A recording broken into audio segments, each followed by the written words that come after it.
que é uma toda, né, uma interpretação interessante, porque, de fato, de manhã nós vimos muito, né, de maneira do Brasil, como ela se diferencia muito em relação ao nosso sistema, né, dentro do próprio sistema público, mas também é muito interessante a gente perceber um pouco a partir de uma dimensão comparativa mais aplicada, como eventualmente problemas muito parecidos podem ter eventualmente, enfim, abordagens, recursos, soluções bem diversas. Então acho que é muito importante pensar nessas abordagens aí comparativas, e a mesa de hoje vai tratar disso. Então eu tenho aqui a satisfação de estar aqui junto com os meus colegas.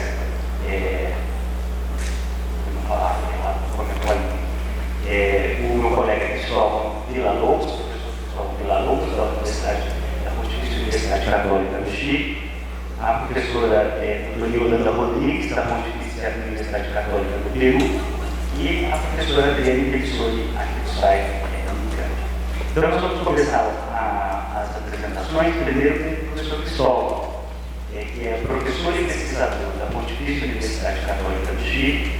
Ele é sociólogo, mestre em Economia Aplicada e Políticas Públicas da Universidade Alberto Hurtado, Georgetown University, e doutor em Ciências Sociais pela Universidade do Chile.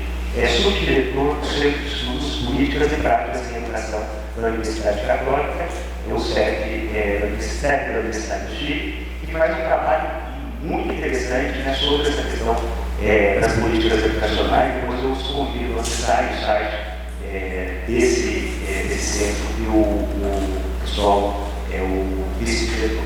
Pessoal, uma satisfação, um prazer estar aqui com você e a palavra para o pessoal. Quando voltar à tarde, eu um recado. Na parte da tarde houve um problema técnico, então, portanto, as mesas não estão sendo transmitidas ao vivo, essa mesa não está sendo transmitida ao vivo pelo YouTube. No entanto, ela será gravada e depois ela vai ser disponibilizada no site do site. Bom, cada um vai ter um tempo de aproximadamente 25 a 30 minutos, vamos voltar em 5 minutos para o tá bom? Boa tarde. Infelizmente, eu não sei falar em português, uma apresentação em espanhol. Muchas gracias a Andrés, a mi cambiadora de organización. Y como comentaba Andrés, la idea es contarles brevemente cuál es desde el punto de vista la política de acceso a la educación superior en Chile. La presentación tiene que, creo que es importante poder dedicarle unos minutos a contar un poco la experiencia chilena, que tiene ciertas particularidades, y para entender cómo desde ahí las políticas de acceso se construyen. Y después, finalmente, pasar algunas más que recomendaciones, como Susana y María anteriormente, algunas tensiones o desafíos. Entonces, lo primero es contarles un poco sobre el caso chileno, más allá de los números, lo importante es que junto con el caso norteamericano, y con el caso francés de los 60, uno de los casos más paradigmáticos de masificación. Actualmente, 7 de cada 10 jóvenes que salen de la enseñanza media entran a la educación superior, de muchísimo. Básicamente, lo normal es entrar a la educación superior. Y es un crecimiento, como pueden ver, que se ha estancado, pero se produjo en 20 años. Es una masificación extremadamente rápida. Y lo central es que esa masificación se hace a través o por medio de 3 cosas. Lo primero, con el crecimiento de la privada, es decir, la privatización es lo central. Si pueden ver, no se ve mucho, pero esa es una noticia, y lo que muestra es que quienes van captando a todos los estudiantes nuevos son las instituciones privadas. Eso se debe a que hubo una política concertada desde los 80 en adelante, hace más de 30 años, de que el Estado ya no debería asumir el rol, un rol importante en la educación superior. Además, de diferencia de otros países como, por ejemplo, Brasil, esa privatización se da de una forma bien desregulada. Una forma de mostrar esta desregulación es haciendo un mapa. Hicimos un mapa, cada punto representa cada carrera de cada universidad. Simplemente horizontal representa el nivel socioeconómico y el eje vertical representa los resultados académicos, promedio de los estudiantes que están en cada una de estas instituciones. Lo que pueden ver es que hay una gran heterogeneidad. Hay instituciones que se concentran en la LIC, hay instituciones que se concentran en captar estudiantes de alto nivel socioeconómico, hay instituciones que son organizadas por las masas. Entonces, básicamente, es un sistema pensado para que cada persona vaya en su casilla. Tú eres de estas características, vas acá. Tú eres de estas otras características, vas acá. Entonces, no es una masificación con diversidad, sino hay lo que nos gusta usar un concepto que es la idea de es una democracia segregada. La educación superior se construye entonces abriendo la oportunidad, pero de forma diferenciada. La tercera característica, que es una característica muy a todos los países de América Latina, es que es la masificación y la ampliación de las posibilidades de ingreso a la educación superior se hace a través del bolsillo de las familias. Se ha calculado que el gasto después de la comida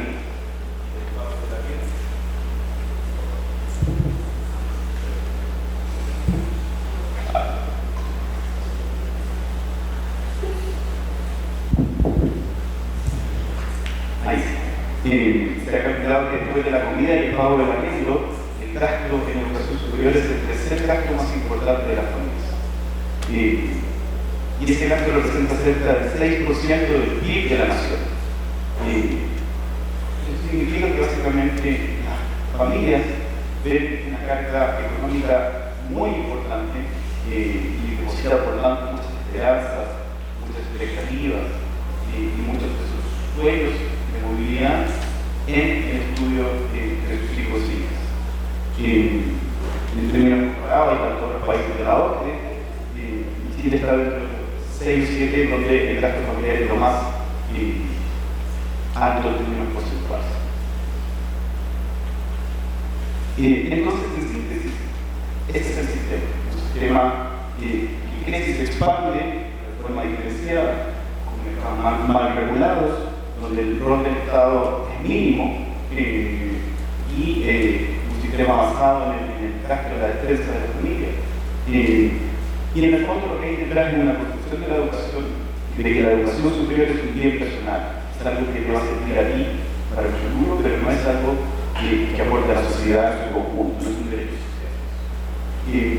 Obviamente eso, como sabrán, produjo una ola de cambio, especialmente en la última década. Eso es el resultado de un proyecto que buscamos mapear las protestas de educación de los últimos 30 años. Como ven, la barra azul, la barra naranja, es las protestas de los estudiantes universitarios que tienen una alza especial en el año 2011. Lo interesante es que ese año produce una oportunidad única.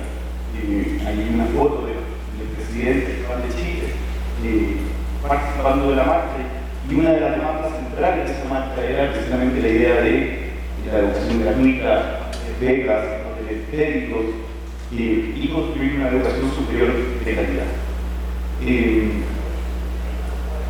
Él es un poco más joven como todos, con más pelo como todos, pero él es. Y la idea es que esta oportunidad permite avanzar en una agenda pública sobre el tema del acceso. Básicamente se rompe la ventana de la discusión sobre el acceso no era posible y se abre la ventana para la construcción de nuevos programas.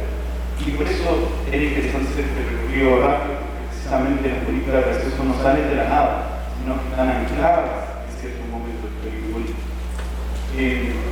Y este es un mapa resumido de los tres grandes tipos de políticas de acceso inclusivo que existen. Por un lado, están los programas propedéuticos, por otro lado, están los que se pueden llamar programas de inclusión social, y finalmente el programa básico, que como les voy a contar, es el único programa estatal que existe.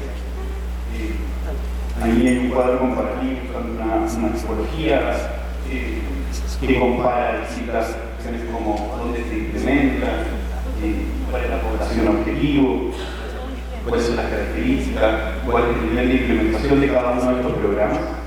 Y como ya uno puede ver rápidamente, hay coincidencias y también algunas diferencias. Entonces les voy a contar brevemente cada uno de estos programas y eso nos va a permitir después pensar cuál es el siguiente paso o cuáles son los siguientes pasos que podríamos dar. Entonces los programas propedéuticos, aquí hay fotos de investigaciones, al cual como Tomasia, los programas propedéuticos existen hace 20 años en Chile, por lo tanto ya tienen mucha investigación. Hay cerca de 150 artículos que ya han investigado, hay libros que se han publicado sobre estos programas, son programas que están anclados en cada institución, en cada universidad, que básicamente lo que hacen es que permiten una vía de acceso paralela que no está relacionada con las pruebas nacionales, como el vestibular, en el caso de ustedes. Está habilitado los programas propedéuticos en todos los casos a un porcentaje de la población que cumple con criterios de tener bajo nivel socioeconómico y a la vez buenos resultados en la escuela, estar dentro del 15 o del 20% mejor que los estudiantes con mejores notas, mejores resultados académicos en la escuela. Después están los programas de acceso de inclusión social.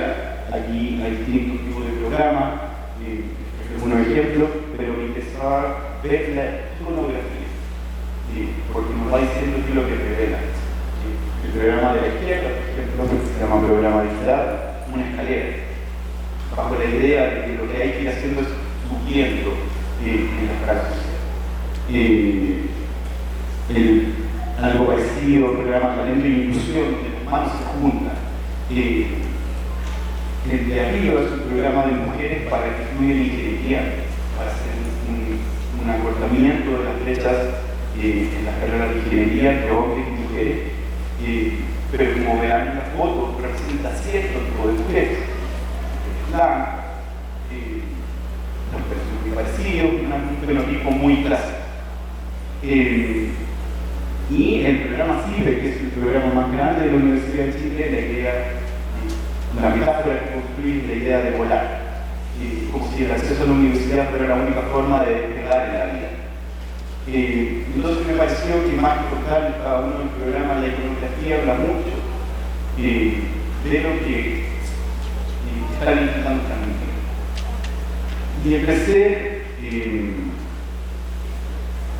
tercer tipo, este programa base, el programa base es un programa creado a partir de la demanda estudiantil del 2011, se crea formalmente en 2014, es el único programa estatal que tiene un financiamiento estatal, aunque ese financiamiento estatal corresponde al 0,1% del financiamiento de la educación superior, es decir, existe un 99,9% que no se dedica a eso, es bastante pequeño, y ahí hay algunos datos, cerca de 500 colegios en un universo de 1000 colegios,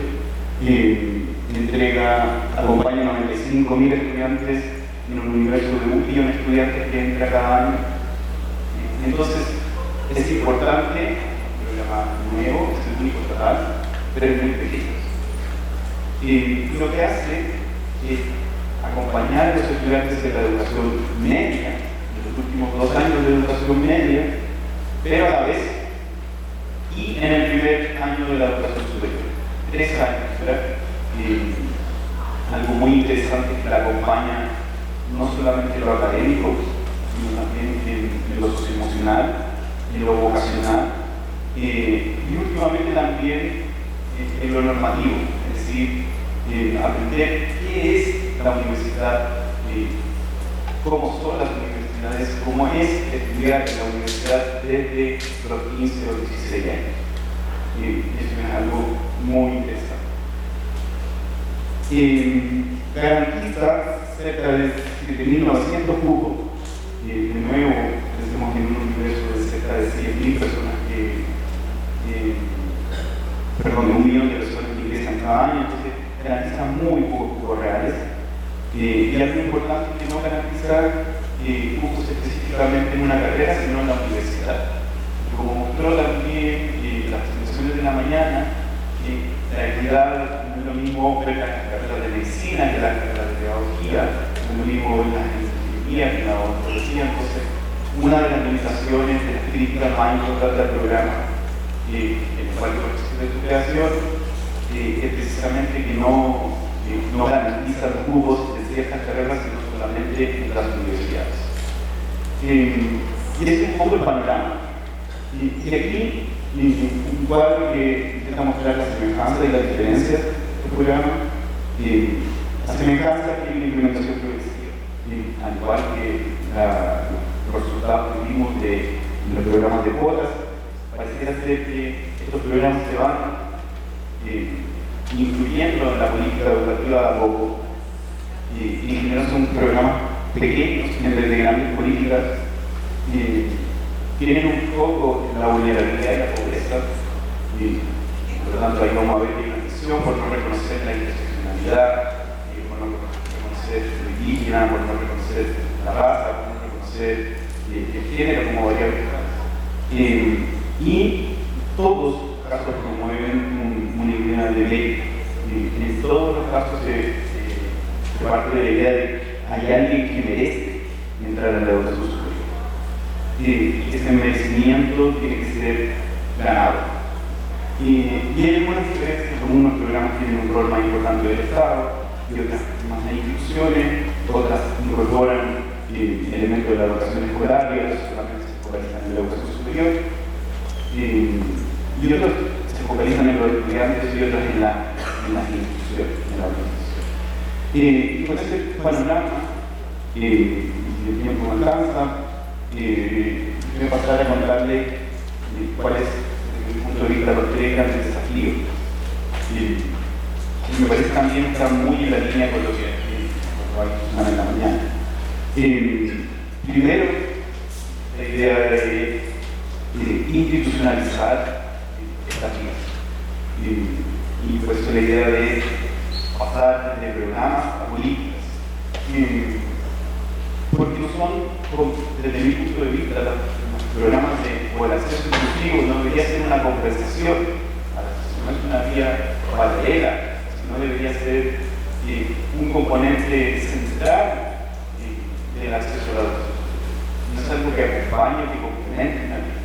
No existe la vía regular y la vía irregular, sino que hay una vía de acceso que reconoce la inclusión, que reconoce las diferencias y que reconoce las desigualdades.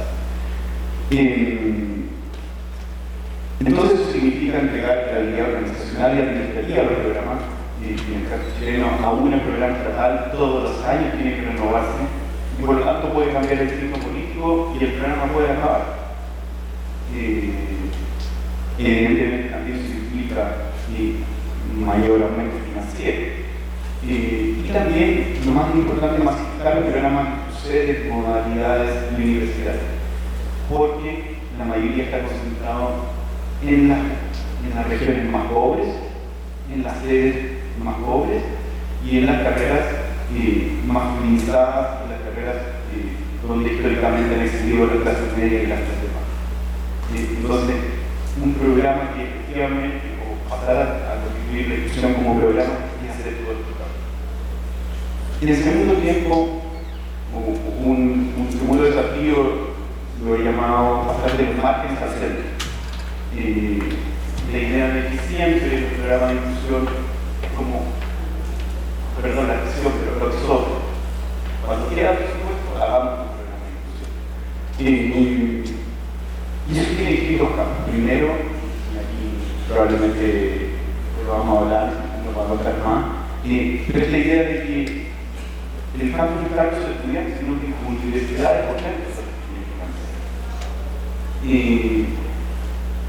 sobre todo en temas culturales, en la forma que es para ellos un estudiante, cambiar las formas de relaciones, de la música. Hoy en día el ejemplo en la mañana fue muy buen ejemplo de cómo se van cambiando las formas culturales y cómo las universidades van acogiendo otras formas de ser a los estudiantes.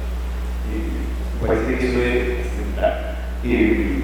Promover formas de gobernanza de trabajo por sobre formas de gobernanza desde arriba, porque efectivamente hasta el momento los programas de inclusión han sido empujados por la política, pero no por las organizaciones sociales y por los colectivos de jóvenes, que me parece que también el caso brasileño es un caso que nosotros podemos aprender mucho de cómo la organización de trabajo puede promover ciertas políticas y crear políticas, tal como nos mostraron también en la mañana con esta última lámina tan poderosa.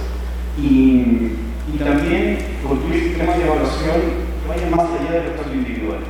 La mayoría de las investigaciones, las pesquisas se centran en ver qué es lo que pasa con los cambios, cuáles son los resultados académicos, pero no ver el conjunto del sistema. Y ver el conjunto del sistema me parece que es importante. Y lo último, yo creo que hay que empezar a discutir y instalar una nueva idea del MEC. Una idea que piense en los perdedores y no solo en los vencedores. Tendemos a pensar mucho en los que entran y a pensar muy poco en los que no entran a las universidades. Entonces, ¿cómo un sistema de acceso se hace cargo no solo de quienes entraron, sino que también se hace cargo de quienes no entraron? Sobre todo cuando construimos la expectativa de entrar y de que ahora todo puede ser.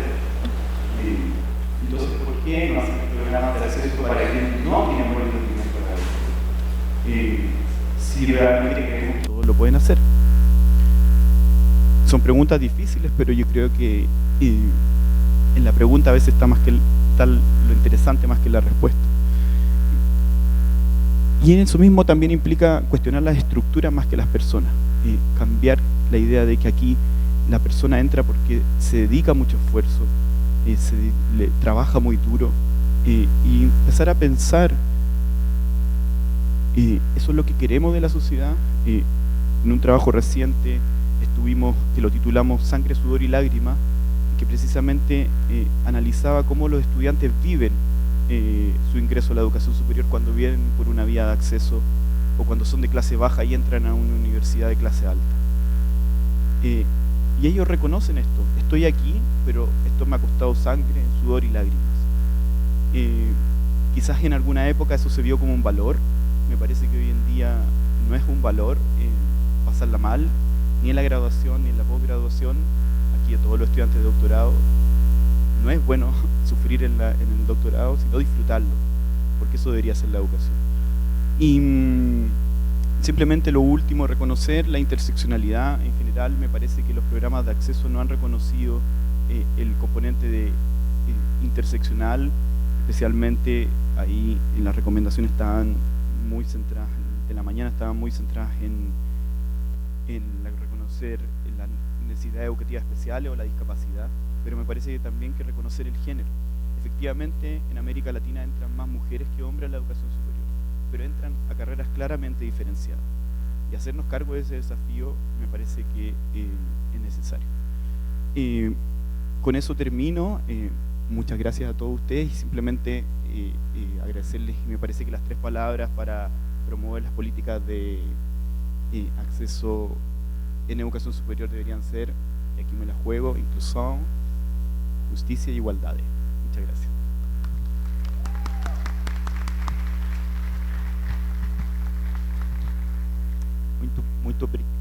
Muito obrigado, Cristóvão, pela excelente apresentação, pelas questões que você já trouxe, e acho que já nos fazem pensar um pouco nessa dimensão comparativa depois do debate.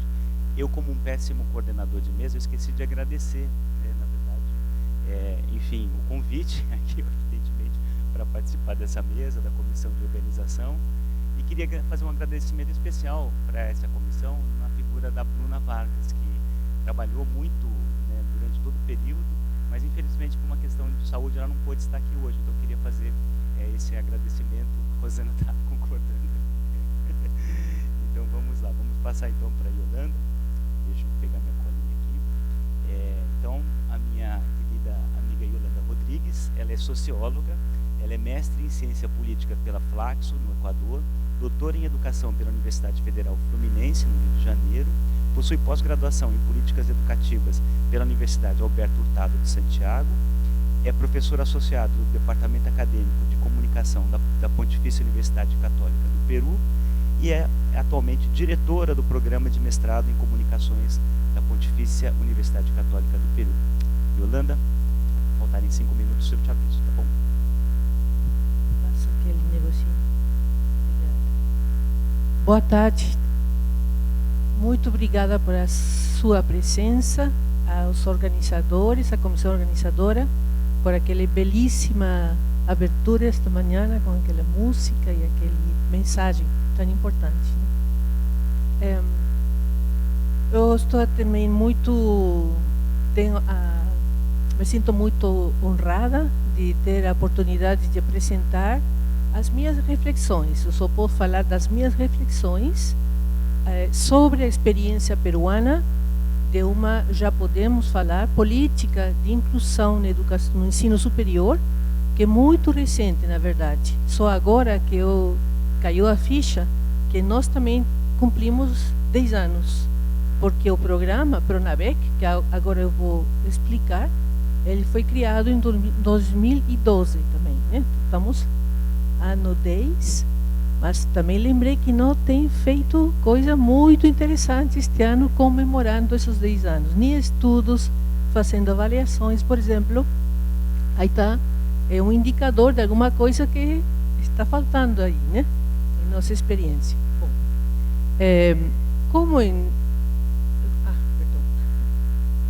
como na maioria dos nossos países, estes programas, como o que vou apresentar agora, que vou resumir no termo Beca 18, ele é uma resposta que os governos dos países nossos, bom, vários de nossos países, deram a uma expansão da demanda por ensino superior, né? E a resposta foi via a liberalização de esse campo, esse nível de estudios de educação superior. No caso do Peru foi também assim, nos anos 90, se creó una política que promovió la inversión privada en la educación superior. Entonces, a partir de mediados de los años 90, creció muchísimo, comparado a lo que teníamos, que era una cobertura muy baja, y sigue siendo una cobertura baja, pero se dio un crecimiento importante de instituciones, se crearon instituciones de educación superior. En nuestro país, la educación superior son dos vías, ¿no? A universidade e ensino técnico. As duas se reconhecem como educação superior. Socialmente são de prestígios muito diferenciados. A educação técnica não tem prestígio social algum, geralmente educação superior para os pobres, e tem a universidade, que o que dá prestígio, né? O que dá signo de status, vamos dizer, vamos falar.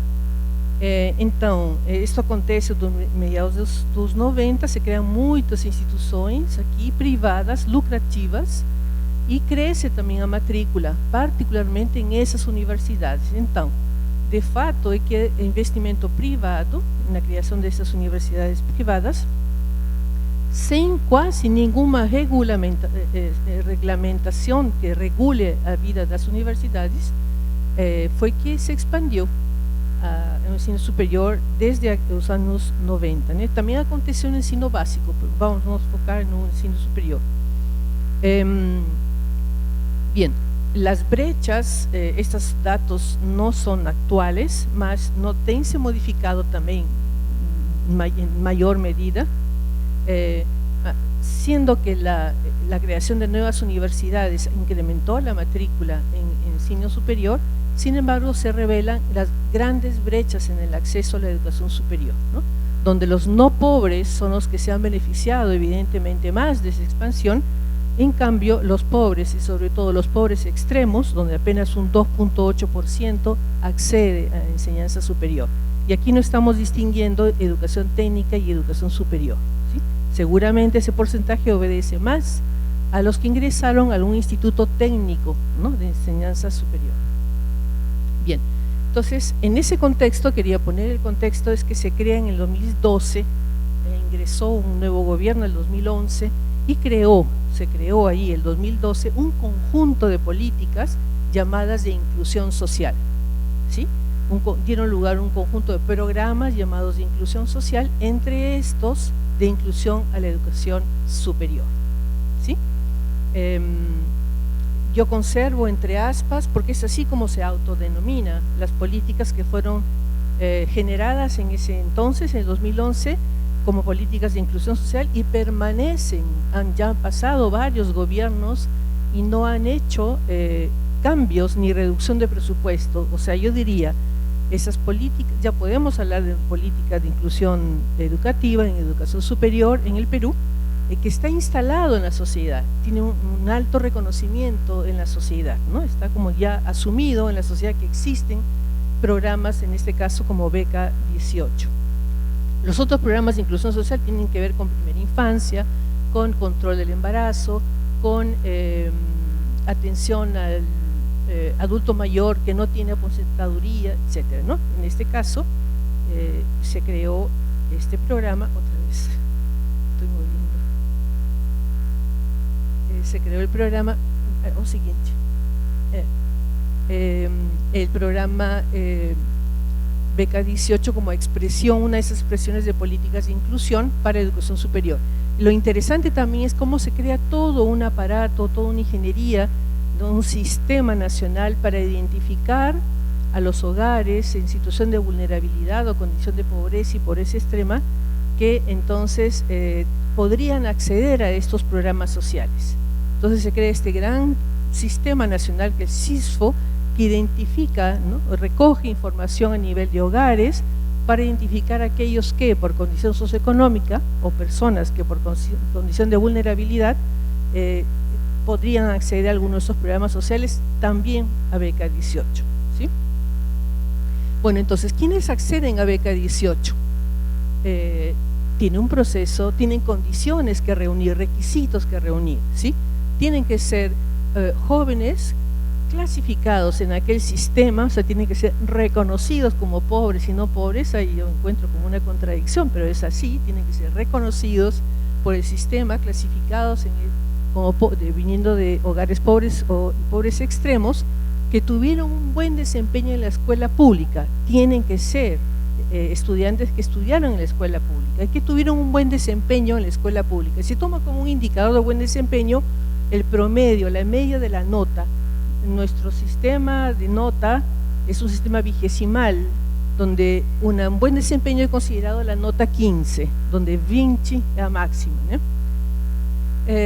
Y pueden aplicar, luego pueden aplicar a una beca, hay un proceso de postulación para la beca, o sea, la bolsa, si aprueban un examen regular de ingreso a una universidad, pero no a cualquier universidad, a una universidad y a una carrera que el Estado ha listado en una relación de las que son elegibles, así se les denomina, ¿no?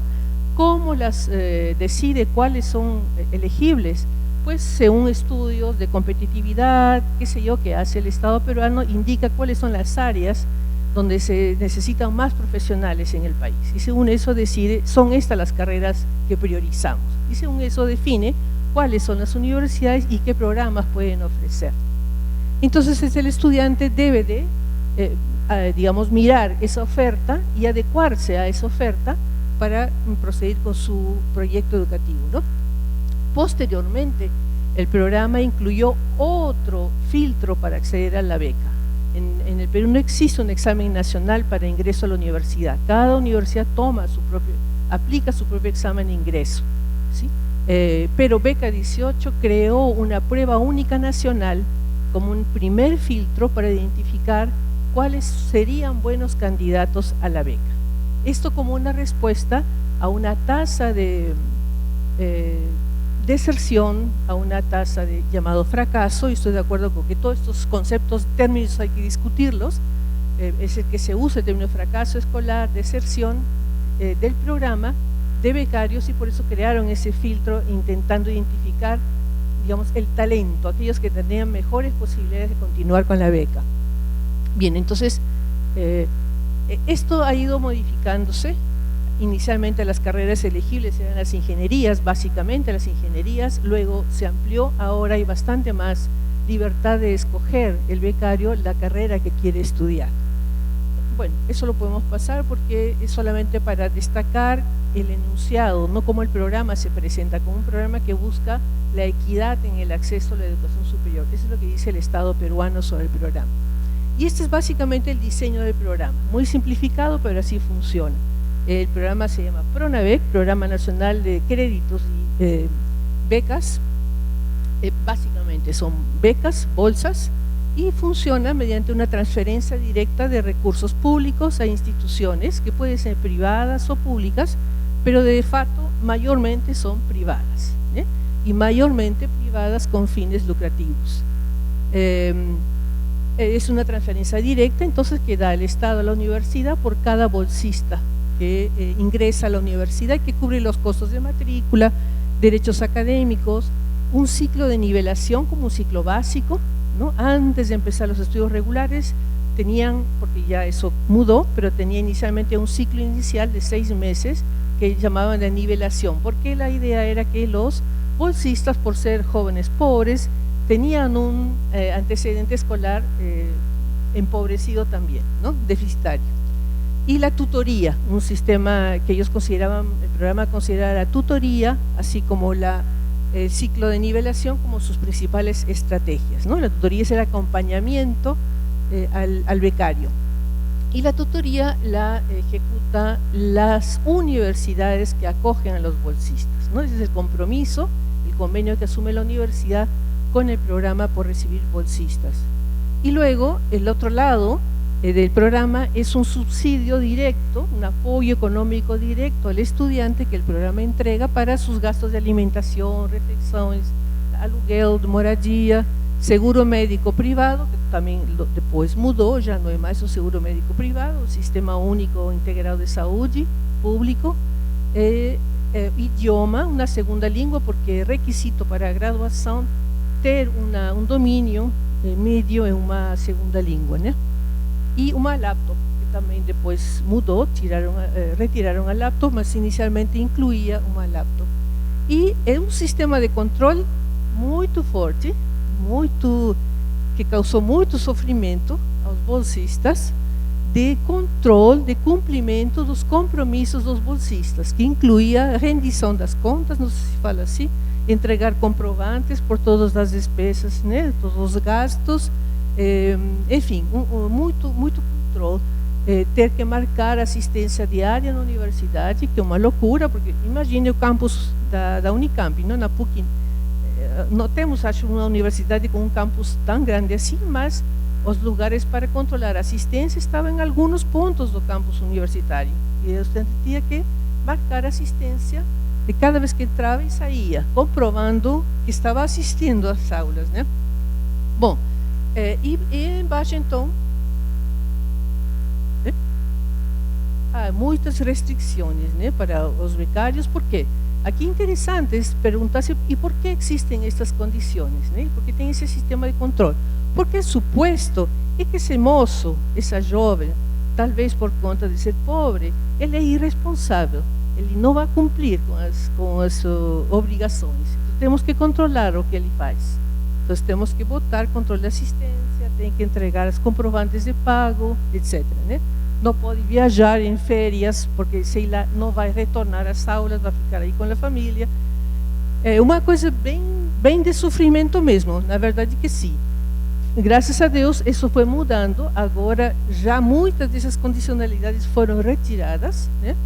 É bem diferente a experiência do bolsista hoje do que a que eu vou contar para vocês dos estudantes que eu estudei, que foram os primeiros bolsistas do programa. Então, um conjunto de pessoal administrativo, os gestores do Pronavec, em cada universidade, fazendo esse controle, né? E o pessoal das universidades a cargo da tutoria. Podemos passar? Assim, simplesmente só para falar que, graças a Deus, muito disso mudou para melhor, né? Algumas também não foram tão para melhor, mas, em geral, melhorou muito. Então, a tutoria, vou sublinhar a ideia da tutoria, porque se tem falado muito em tutoria, acompanhamento dos estudantes também agora, né? E o programa define como uma estratégia. Por quê? Porque o programa é para acesso, permanência e culminação dos estudos superiores. Não só para acesso, permanência e culminação dos estudos superiores. Então, a tutoria, o programa achou que é uma chave para acompanhar esses processos e procurar essa permanência e culminação dos estudos. A bolsa é entregue por 5 anos. Seja que o estudante acabou ou não acabou, a bolsa acabou aos 5 anos. Então, na maioria das experiências, como na maioria de qualquer estudante, seja um não bolsista, não são 5 anos para estudar uma carreira, são, no caso do Peru, 6,5, 7 anos, né? Mas para o bolsista tem que cumprir com os 5 anos. Então, acompanhamento, a tutoria foi pensada muito nessa orientação, de garantir essa culminação, né? Bem, eu acho que já falei, isso implicou muitas mudanças significativas na instituição educativa, nas universidades, né? Muitas não tinham sistemas de tutoria e acompanhamento. A criação, digamos, a política empujou que as universidades, por obrigação, criaran sistemas de acompanhamento. Essa é uma coisa boa, é um efeito da política. Em algumas, muito poucas, existiam sistemas de tutoria e acompanhamento, em muito pouquitas. Inclusive, o programa tomou essas experiências como modelo para desenhar o modelo do programa, mas na maioria não existia. Então, se instalaram sistemas de tutoria com equipos de psicólogos, sobretudo psicólogas, que acompañan a los bolsistas en 2 líneas, ¿no? Acompañamiento psicoemocional y acompañamiento académico. Bom, podemos pasar para el siguiente, por favor, me ayuda. Bien, el programa Beca 18 tiene ese nombre general, mas fue aumentando las modalidades, ¿no? Tem várias modalidades. Agora tem 13 modalidades, né? Para atender diferentes públicos, diferentes necessidades, foi diferenciando essas modalidades. Bolsa permanência, bolsa continuidade, bolsa excelência, bolsa vocação maestro de escola, bolsa para vítimas do conflito armado interno, bolsa para formar professores de educação intercultural bilíngue, bolsa para jovens de comunidades nativas amazônicas, enfim, bolsa pós-grado. Mas a mais importante de todas elas é a Beca 18, modalidade ordinária, que é para fazer estudar uma carreira, ou seja, fazer a graduação em uma universidade ou instituto no país. Essa é a mais importante, tem 63% do total das bolsas colocadas corresponde a essa modalidade. Aqui também quero sublinhar que a maioria dos estudantes provém de diferentes regiões do país e vão a Lima, ou seja, a estudar. A política promove, não é um objetivo, mas está como um efeito, promovendo a migração de jovens a muito temprana idade, cosa que no es culturalmente, nuestras sociedades no son eso. Los estudiantes se quedan con las familias mientras estudian en la universidad. Aquí, por la beca, los estudiantes dejan la familia muy temprano para ir, sobre todo, a una universidad que tiene su sede en Lima. Y la gran mayoría, en ese momento yo vi que la tasa era 85%, eran migrantes que llegaban a estudiar una carrera en una universidad en Lima, ¿sí? Estamos hablando de jóvenes de 17, 18 años, ¿no? La verdad, adolescentes. Bien, entonces, parece que está muy bien, efectivamente, casi 80.000 bolsas entregadas del 2012, que se creó al año 20, que corresponde a esa cifra. Nadie puede dudar de que una cosa buena está pasando en el país, aunque la brecha sigue siendo muy grande en términos de la demanda, ¿verdad? Pero ¿qué pasa cuando llegaron ya esos jóvenes? ¿Qué ocurre en la universidad? ¿Qué ocurre en los campus? ¿Cuál es la experiencia de estos jóvenes bolsistas cuando ya están en la universidad? ¿Sí? Entonces, la permanencia, la continuidad, la permanencia, la culminación tiene que ver con esas trayectorias educativas de los estudiantes en el medio estudiantil. Eso es un punto que se ha destacado mucho en la mañana y yo coincido totalmente, ¿no? Entonces, la idea que pegué en ese momento fue el de trayectorias educativas. Me pareció un concepto interesante para analizar estos procesos que desarrollan los bolsistas y bolsistas cuando ingresan ya a la universidad con una beca, ¿no? Entonces, unas ideas iniciales: los estudiantes construyen sus trayectorias en la universidad y son trayectorias múltiples, diversas, muy diferentes. No da para ajustarse a un modelo, y las universidades trabajan con un cierto modelo, una idea del estudiante tipo que tiene esa universidad, mayormente de clase media y urbana, ¿no? Y son muy variadas esas trayectorias. Luego trataré de mostrar algo de esto a partir de un estudio empírico que realicé.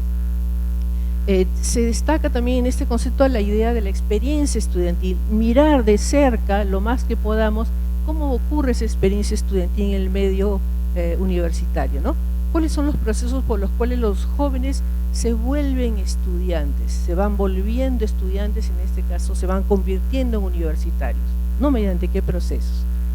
¿Cuáles son los recorridos por el sistema educativo en un interjuego, una interacción que hace el sujeto, el estudiante, con la institución educativa donde está estudiando? Y otro punto interesante que me parece que el concepto de trayectorias educativas aporta es que nos permite rescatar y valorar que la formación no proviene solo de la escuela o de la universidad, sino diversos ámbitos por donde va este adolescente y joven, que son ámbitos también formativos que van constituyendo su biografía, y esos son como estudiantes universitarios, ¿sí? En el caso de los becarios eso resulta bien interesante de ver. Entonces, para saber algo de qué pasa en esa experiencia de los bolsistas, hice un estudio cualitativo longitudinal del 2014 al 2018 con un seguimiento post-egreso, ¿no? De un grupo pequeño de estudiantes que pude acompañar durante esos años, que ingresaron a una universidad el año 2013. Es la primera corte de bolsistas de beca 18, ¿sí? Y que estos estudiantes, un grupo muy pequeño, llegaron a Lima de distintas regiones a estudiar una carrera en 3 universidades. Son estudiantes que escogieron 3 universidades diferentes para estudiar en Lima. Todas son universidades privadas no lucrativas, las que yo estudié, ¿no? 4 mujeres y 3 hombres que he acompañado entonces esos recorridos durante esos años. La metodología fue bastante cualitativa, pero también incluyó otro tipo de aproximaciones, ¿no? El seguimiento a los estudiantes becarios, que fueron estos 7, implicó entrevistas en profundidad con metodologías visuales para, por ejemplo, trabajar con líneas de tiempo para ver hitos importantes en esos recorridos, ¿no? A partir de las biografías que ellos mismos iban relatando. Un diagrama de círculos concéntricos, no encontré otra forma de llamarla, así se llama, para identificar las redes sociales dentro de la universidad en las cuales ellos participan, quiénes son los que consideran próximos o más alejados y por qué, quiénes son los amigos considerados por ellos, ¿no? Y esto en 3 momentos de observación: el 2014, el 2016 y el 2018. O sea, después de haber cumplido un año en la universidad, cuando ya estaban iniciando la carrera o la especialidad, porque hay 2 años iniciales de estudios básicos, y cuando se estaban aproximando al término, que es el año 18. Bueno, entrevistas a los padres y madres de los estudiantes, entrevistas a los tutores de las 3 universidades, a entrevistas a estudiantes no becarios para conocer su percepción sobre los becarios en sus universidades, una encuesta nacional a los becarios de esa misma corte del 2013, a funcionarios de Pronavec y a funcionarios de las universidades, de esas 3 universidades, y a los coordinadores académicos de distintas facultades, que son los que están próximos a los procesos académicos, porque quería ver también su percepción sobre los becarios. Eso simplemente, hay mucha información ahí que para ustedes no va a significar, lo pongo ahí porque estos son los 7 integrantes del estudio. Ahí está el año que egresaron de la escuela pública, que terminaron en el Sinu Medio. Su lugar de nacimiento son lugares urbanos precarizados y son lugares, lugares rurales, ¿no? Sus lugares de procedencia, y provienen de Cusco, de Puno, del norte del Perú, etcétera, ¿no? La lengua materna, sí, el castellano en varios casos, pero en otros es el quechua, que es el segundo idioma del Perú, el aymara, que es una lengua andina también, y el aguajún, que es una lengua amazónica, ¿sí? Para ver la variedad de estos estudiantes. Y esas son las carreras donde ellos estaban en ese momento y que efectivamente luego concluyeron. Oh, mi Dios. Ok, podemos pasar aquí solo para ver los padres. La educación de los padres ya da para ver la ola expansiva de la educación básica que ocurrió décadas atrás. Los padres ya tienen educación secundaria, los papás de los becarios, que están en torno a los 40, 45 años, ¿no? Los abuelos, no, los abuelos tienen educación primaria incompleta. Luego los padres completaron el ensino medio, y los hijos, no solo el becario, sino los hijos mayores de los becarios, los hermanos mayores de los becarios, ya estaban también en la universidad pública, ¿sí? O sea, el ensino superior ya está incluido en un proyecto educativo familiar. Esa es la línea de tiempo del estudio y los momentos de corte del estudio con las distintas poblaciones que formaron parte de él, ¿no? Pasamos esto. Bien, lo que puedo destacar es que el soporte familiar es clave en cualquier aproximación a las trayectorias educativas. Uno tiene que tener una aproximación a quién es esa familia de donde proviene el becario. En este caso, en estos 7 casos que yo pude seguir, yo sí pude identificar un papel de apoyo de la familia, del proyecto educativo familiar, muy importante para los padres. Aún en sus condiciones de pobreza, buscaban las mejores oportunidades posibles para sus hijos estudiar, ¿sí? Eso quiero destacarlo. Pueden ser los padres o los hermanos mayores, pero ahí juega un papel muy importante en la vida de ese becario. Bien, casi todos han transitado por el mundo del trabajo siendo estudiantes en la escuela, pues son hogares precarios, entonces tienen la experiencia del trabajo, y eso más bien constituye un referente muy importante para su capacidad de desenvolverse luego de manera autónoma cuando están solos viviendo en Lima, alejados de la familia y de las redes que conocen, ¿sí? Y han tenido durante su época escolar un papel activo en su comunidad, han participado en diversas acciones en su propia comunidad, han sido entonces ciudadanos desde muy temprana edad, ¿no? Voy a pasar muy rápidamente. Es la primera corte. El programa tuvo muchas deficiencias al inicio, sobre todo de información, muchísimas deficiencias de información, lo que hizo el proceso muy difícil para los jóvenes, ¿no? Casi nadie conocía el programa. Los profesores de la escuela jugaron un papel muy importante en transmitir información a los estudiantes sobre esa posibilidad y apoyaron a los jóvenes para intentar la beca y hasta embarcarlos en el bus para que se vayan a estudiar a Lima, ¿no? Fue una primera decisión importante para las familias, fue adaptarse a la oferta educativa del programa. No estaba en lo que contemplaba el estudiante estudiar en la universidad, era otra carrera, pero entre lo que se le ofreció tuvo que tomar alguna decisión. Tuvo que emigrar, eso implicó arreglos familiares para asegurar esa migración posible. Y bien, lo que es interesante aquí, como la política genera también sus sujetos, ¿no? Entonces ahí hay una promoción de jóvenes con una conciencia muy alta de un derecho ganado y que defienden mucho, ¿no? Su derecho a una beca, su derecho a que las condiciones de la beca cambien, mejoren, etc. Bien, Voy a pasar muy rápido, siguiendo algunos autores. Uno puede distinguir etapas en esa trayectoria educativa de los becarios, ¿no? El primero, como cualquier estudiante que sale de la escuela y va a la universidad, es de un desencuentro muy grande, porque son culturas muy distintas, la de la escuela y la universidad. Y esto pasa con mayor fuerza en el caso de los estudiantes becarios, que provienen de entornos sociales, culturales diferentes, ¿no? Y llegan a una ciudad, llegan a una universidad donde desconocen esa cultura, sobre todo la cultura de sus colegas, que son urbanos, que comparten formas de pasar el tiempo, qué sé yo, gustos, consumos, son jóvenes diferentes, ¿no? Entonces es muy fuerte ese primer año.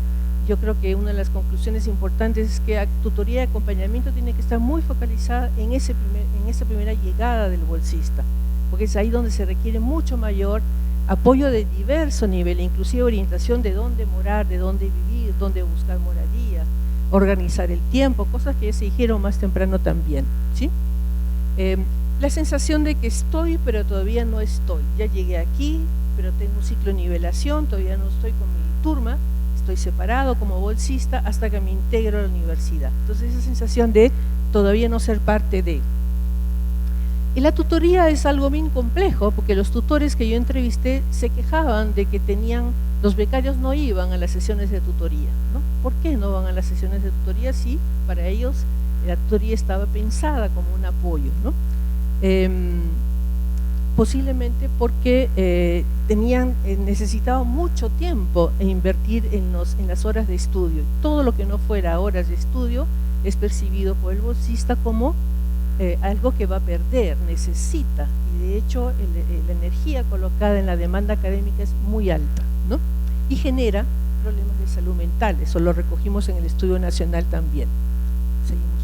Bien, los estudiantes, lo que yo veo también es que los bolsistas son los estudiantes que más activamente buscan todos los recursos que la universidad pone a disposición del conjunto de los estudiantes, pero quienes los buscan y los usan son los bolsistas, desde las bibliotecas, los voluntariados, los grupos de investigación, los grupos de deporte, etcétera. Todos esos recursos extraacadémicos o actividades extraacadémicas son procurados con mucha intensidad por los bolsistas. Yo creo que es la forma en que ellos se apropian del campus universitario y es la forma como construyen también su identidad como estudiantes universitarios. Bien, podemos pasar para seguir avanzando. Hacia el final, sí, depende mucho también de las oportunidades que las universidades brindan a los estudiantes para poder transitar por esas oportunidades de una mayor inserción en el mundo universitario. Eso también se pudo observar de las 3 universidades, aquellas que brindan mayores opciones a los propios estudiantes de incluirse ellos en ese tipo de actividades extracurriculares. Bien, podemos pasar también. Los grupos buscan también y son incluidos porque efectivamente los bolsistas se destacan por su capacidad académica. Eso es algo que reconocen sus colegas de estudio, pero sin embargo, en las redes a las que pertenecen, la relación social de amistad queda reducida, más que reducida, queda circunscrita a la relación con otros bolsistas iguales que ellos. O sea, esa inserción plena en la vida universitaria tiene esa nota que es muy importante detenerse a reflexionar. Circulan por los ambientes universitarios, se incorporan activamente en todas las actividades que pueden, participan en grupos, pero cuando uno pregunta con detenimiento quiénes son tus amigos en el año 2018, son los mismos amigos del inicio, bolsistas como ellos, ¿eh? O sea, ahí hay una sociedad dentro de la universidad, o mejor dicho, la universidad refleja la sociedad, entonces son grupos muy segmentados, ¿no? ¿Qué cosa podemos observar? En general las instituciones educativas conocen poco a los bolsistas, ¿no? Hay mucho preconcepto, muchísimo preconcepto, suponen un bolsista deficitario. Esa es la idea con la cual, digamos, etiquetan o clasifican un bolsista, es sobre todo como una persona que tiene déficits académicos y déficits de habilidades sociales, ¿no? No conocen al bolsista, si no tienen mucha idea de su origen, de la familia de procedencia, ni del lugar de procedencia, ni todos los antecedentes de la vida del estudiante. Entonces hay mucho desconocimiento, mucha desinformación en general en las comunidades universitarias que da lugar a actitudes de discriminación y racistas, claramente racistas. Y la universidad no actúa frente a ello, en ninguna de las tres universidades, ¿no? No actúa frente a ello, reconoce, registra la información que ha habido tal y cual hecho, acontecimiento, pero no lo lleva al terreno de la discusión necesaria entre las personas que convivimos en el campus universitario, ¿no? Bien, eso es, la representación fuerte sobre el bolsista es una persona con déficit. Lo que muestran las trayectorias de los becarios muestran todo lo contrario, ¿no? Personas con una capacidad de resiliencia muy alta, con una altísima motivación intrínseca por el estudio y con un rendimiento académico bastante bueno que el propio programa reconoce, que está por encima de la media, ¿no? Pero eso no lo ven las universidades. Es muy curioso, porque eso está invisible, ¿no? Bien. Bueno, esto ya lo vimos. La expectativa de la universidad es que se asimile ese bolsista, cultural, étnicamente y socialmente diferente, que se asimile a este patrón que tiene, este tipo de estudiante modelo que tiene como expectativa de estudiante clase media, ¿no? Bien, lo que yo encontré es que al cabo de en el año 18, que es cuando debían culminar sus estudios, el quinto año de la bolsa, 2 de los 7 habían egresado en el tiempo, 2 de los 7. Eso ya es un gran mérito, si el histórico de las universidades es de 6.5 o 7 años, ¿no? Estos lograron, se graduaron en ese tiempo, ¿no? Los otros 5, el año 18, necesitaban un semestre más o un año más para completar todo el egreso, ¿no? Los cursos del egreso. En el año 19, que hice un taller para producir un material que luego les mostraré, encontré que los 7 estaban trabajando en un campo laboral totalmente relacionado con la carrera para la cual se formaron. Esto es muy importante, no sé cómo ocurre en el Brasil o en otros países, pero nosotros tenemos mucho egresado de la universidad que trabaja en una cosa totalmente diferente a aquella para la cual se formó. Bueno, yo lo que encontré es que los 7 trabajaban en aquello para la cual se habían formado en la universidad, ¿no? En campos de la geología, en este caso de la física, de la química y otras de la economía ambiental en la cual se habían formado. Otro hallazgo importante es que el horizonte educativo se amplió, ¿no? Ese es un efecto de la beca bien interesante. Se amplió el horizonte educativo, todos ya incorporan la posgraduación en su proyecto, ya tienen esto como una opción, un camino totalmente realizable porque ya probaron que pudieron hacer lo anterior. El horizonte educativo de la familia se amplió, los hermanos menores están siguiendo, desarrollando, los hermanos menores de estos bolsistas están siguiendo también trayectorias similares, ¿no? Tomando las posibilidades de una bolsa para procurar una universidad privada de calidad que mejore sus posibilidades de formación en una carrera. Bien, pero termino con esta frase: ha culminado la primera promoción de universitarios de beca 18, el año 18, sin que las instituciones educativas superiores se dieran cuenta de que habitaron en sus campus, no percibieron esa presencia, ¿no? Y todo el aporte, como ya se dijo esta mañana, que constituye la diversidad en el campus universitario. Son formas diferentes de enfrentar la vida, formas diferentes de enfrentar las dificultades, es la resiliencia, es la tendencia al trabajo en grupo, que va a contramano de lo que las universidades empujan mucho, que es la competencia individual.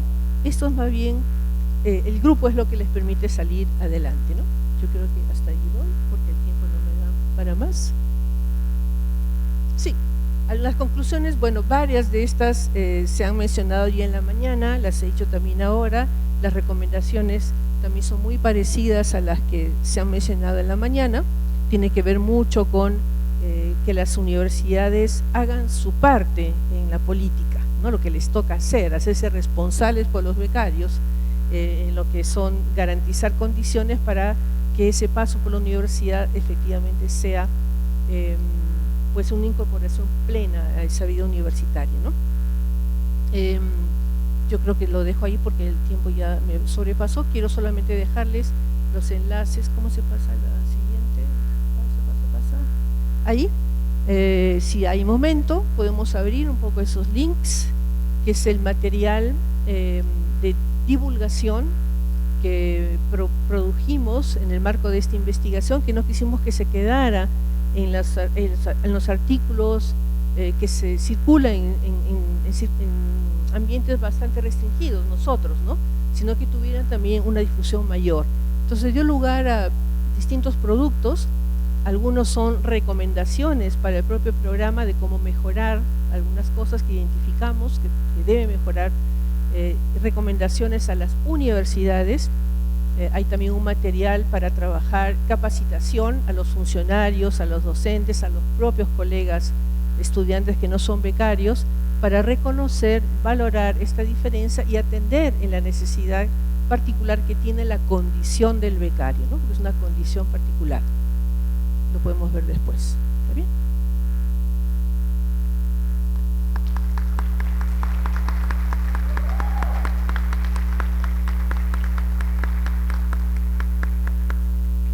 Obrigado, Yolanda.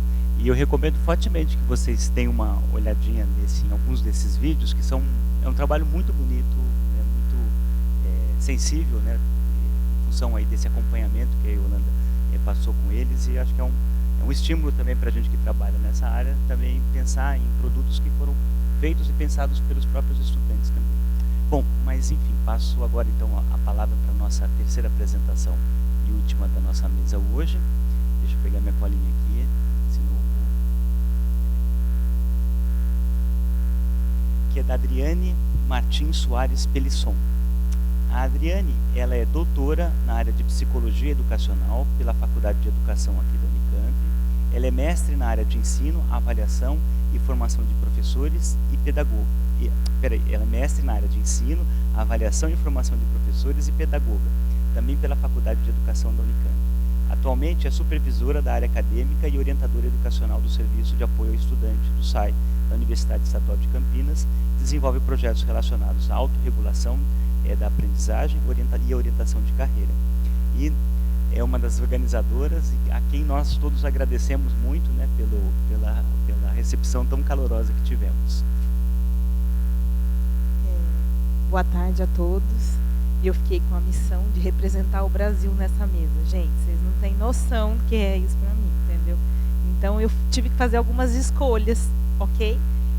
Mas represento também, né, as políticas de inclusão e permanência, e vou destacar a experiência da Unicamp. Essa experiência da Unicamp, ela é conjunta, ok? Então eu só estou representando.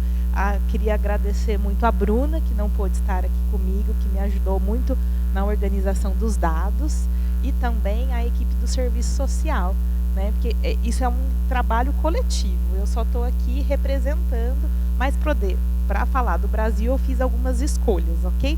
Só vou pedir para você passar aqui. Acho que dá para eu ir mudando aqui. Então, o que eu escolhi falar para representar nessa mesa da América Latina e Brasil? Achei, né, um pouco da diferenciação das instituições de ensino superior no Brasil. Vou falar rapidinho disso, porque não dá para falar que existe só um ensino superior, né, e quais são as marcas que a gente traz. Eu vou falar um pouquinho do contexto da permanência no ensino superior e vou destacar aqui as instituições públicas, ok? Eu não vou entrar em outra seara que não é a qual eu vivo tanto neste momento, e vou destacar a experiência da Unicamp e a sua organização nesse contexto. Então, para começar a falar do Brasil, né, é falar de uma variedade muito grande. Nós temos também instituições públicas e instituições privadas, bem como os colegas aqui do Chile e do Peru. 75% das matrículas estão na rede privada ou nas instituições confessionais, o que mostra um pouco da nossa realidade, da proximidade aqui que nos traz. Eu só quis mostrar aqui que nós temos hoje, esse é do censo, o último de 2020, que nós temos 2.457 instituições de ensino superior no Brasil, das quais 2.153 são privadas. Não estou falando de matrícula, mas de instituições. E a sua grande maioria, vocês vão ver que são faculdades isoladas, não são universidades. Então, a gente tem uma marca, enquanto Brasil, né, de uma trajetória de ensino superior que é diferente. Quando a gente já fala de uma universidade, nós já estamos falando de uma realidade, não é a qual todos os brasileiros que estão no ensino superior irão frequentar. Além disso, tem um fenômeno mais atual, que é a expansão da modalidade do ensino superior, e que eu falo que não é expansão, é explosão. À distância. Aqui é a grade, né, dos cursos presenciais, que vocês veem que de 2019 para cá caíram. Diferentemente dos cursos na realidade, não é por conta da pandemia, ok? São cursos que nasceram na modalidade à distância, e nós temos, olha, de 2011, olha como chegamos em 2020.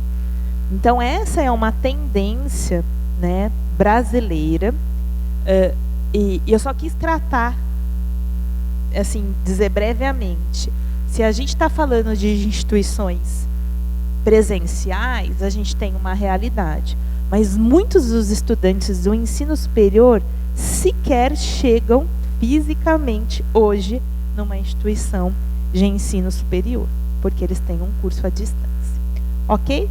Aqui são todos dados do censo, são dados públicos, eu não trabalhei com esses dados, ok? Então temos críticas, como que faz, só estou fazendo porta-voz aqui. Isso aqui é um perfil dos ingressantes da modalidade de ensino presencial no Brasil. Então, sim, são as mulheres. Bem como os outros colegas disseram, nós temos uma prevalência de 56% de mulheres ingressantes no ensino superior.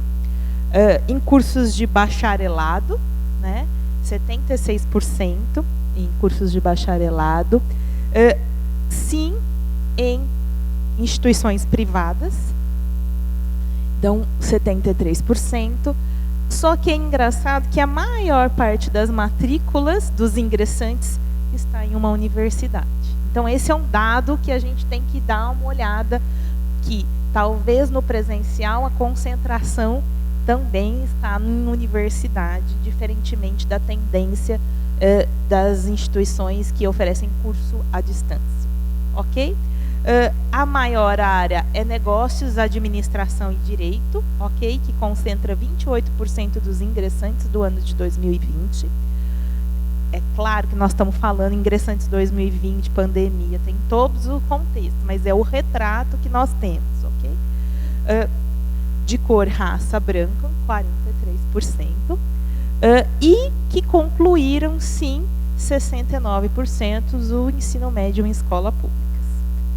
Então, eu acho que esse é um retrato. Eu não quis colocar da educação à distância, eles também têm um retrato da educação à distância, mas nesse momento, para a gente conversar e como Yolanda disse, trazer algumas reflexões. Quando a gente fala de permanência, é permanência em que local, em qual contexto e qual a camada que chega, né? Porque nós temos muitas pessoas, não estou dizendo que são instituições diferentes, ok? E que elas ingressam. Aqui eu só fiz um resgate que esse foi o Plano Nacional de Educação, não foi feito pelo governo federal atual, então reflete uma outra organização e que estabeleceu algumas metas para a educação brasileira, tá bom? Para a próxima década. Estamos há 2 anos de completarmos. Eu fui buscar alguns dados, né? Peguei só da educação superior, os 3 primeiros objetivos, e o primeiro objetivo era aumentar a porcentagem de estudantes da educação superior em relação à população de 18 a 24 anos para 50%, e o que é chamado de taxa bruta de matrícula até 2024. quase que chegamos lá já em 2020. 48,6% é a taxa bruta de matrículas na educação superior em 2020. Ok? O objetivo 2 era garantir que 33% dos jovens de 18 a 24 anos estivessem na educação superior até 2024 na taxa líquida de matrícula. Isso aqui já está um pouco distante com os dados de 2020, 23% dos jovens estavam cursando o ensino superior. Então, já é uma meta que não vai ser. E o outro, o objetivo 3, é certificar que 40% das taxas de matrícula da educação superior em instituições públicas até 2024, assegurando a qualidade de ensino. Hoje, né, o dado de 2020, a taxa é de 27%. Então, quando a gente está falando de permanência, e eu vou trazer esse contexto aqui, para esse contexto, o que nós vamos ter que fazer para aumentar que as pessoas escolham vir para uma instituição pública? Ok? Se elas têm essa escolha. Fiz rápido aqui, né? Traçando que a inclusão já é uma política pública que marca o Brasil nas últimas décadas. Né? Então, a gente começa lá em 99 com o programa, né, que foi renomado do FIES. Depois, a gente tem o destaque lá da UERJ, que introduziu conceitos de cotas por ações afirmativas. Em 2004, a gente vê o ProUni, né, que é um programa das instituições de apoio, bolsas para as instituições privadas.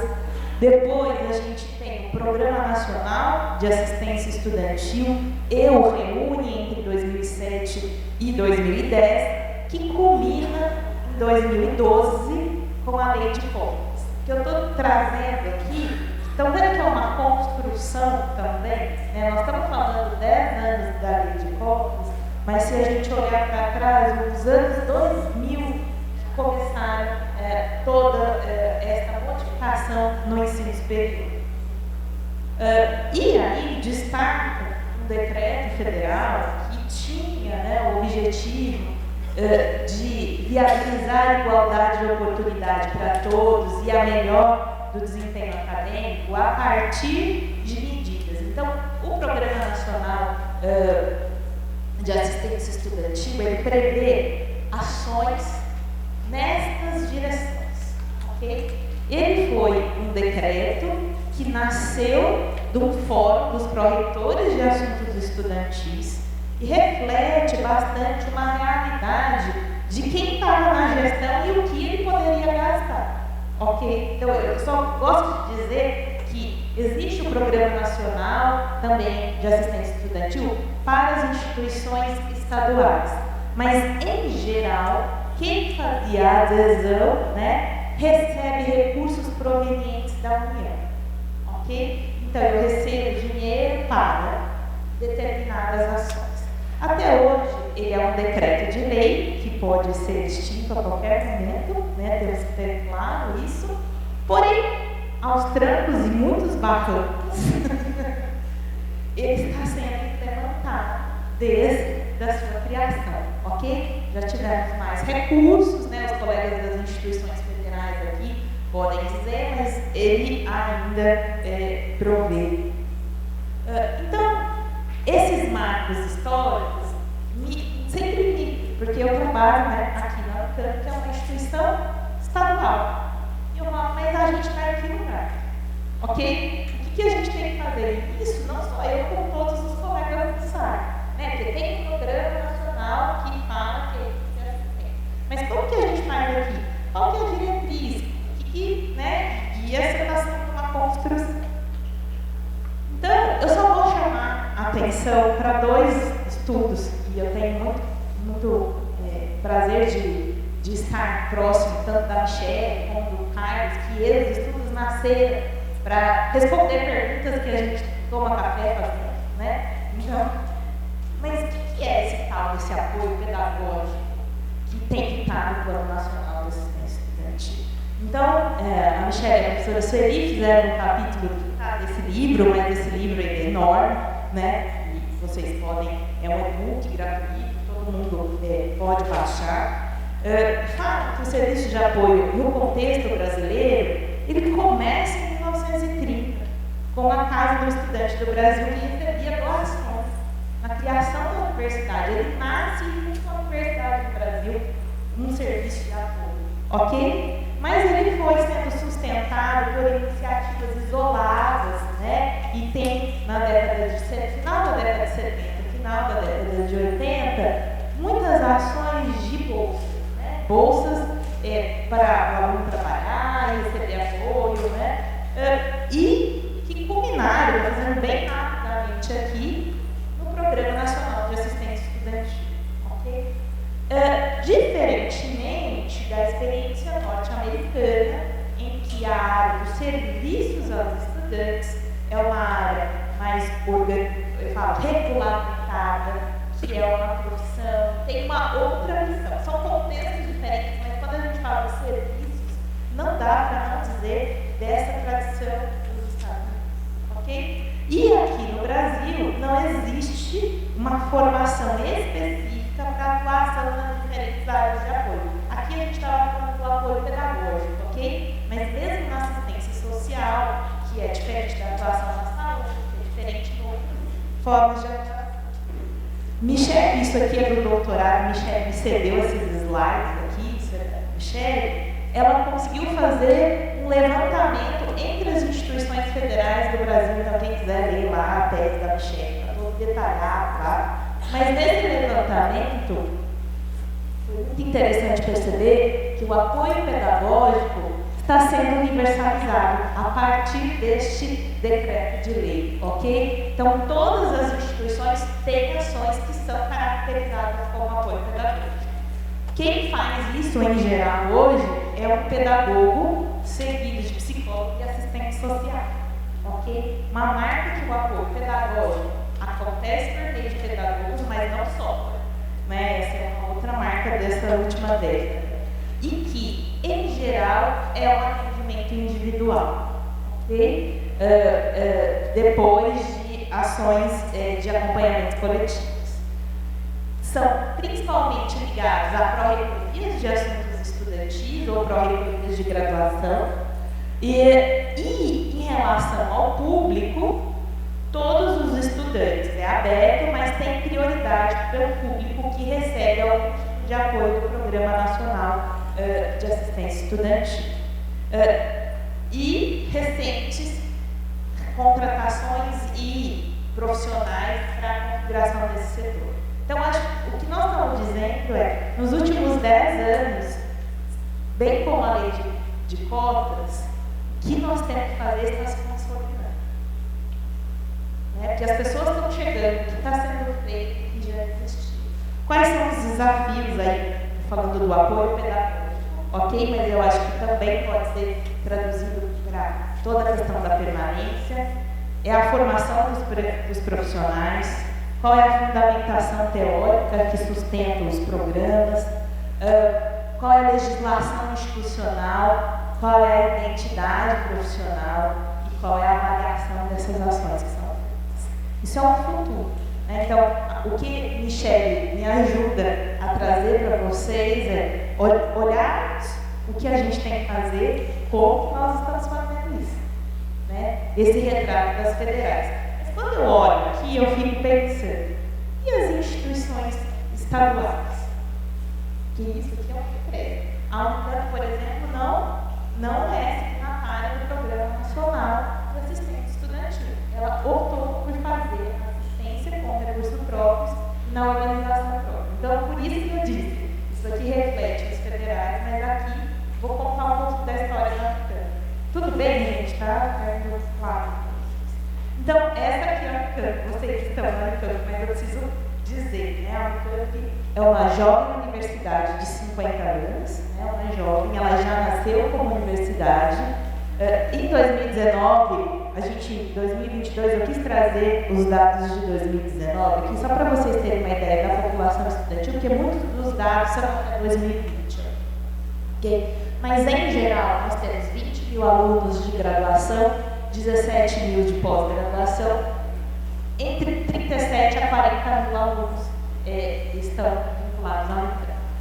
A Unicamp, diferentemente das instituições federais, públicas, tem um recurso próprio, ok? Ela tem autonomia universitária e autonomia orçamentária.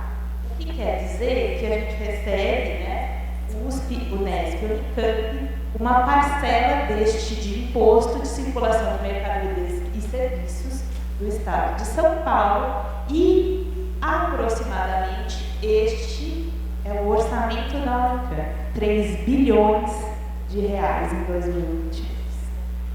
O que eu quero dizer é que eu digo assim, isso aqui é mais do que uma cidade, ok? É mais que uma cidade. Então, as escolhas pautadas são deste contexto aqui, né? E é a partir disso que nós vamos falar. Então, a Unicamp, bem como nacionalmente, né, que ela acompanha essa tendência nacional, ela, desde 2005, fez uma opção de ações afirmativas, certo?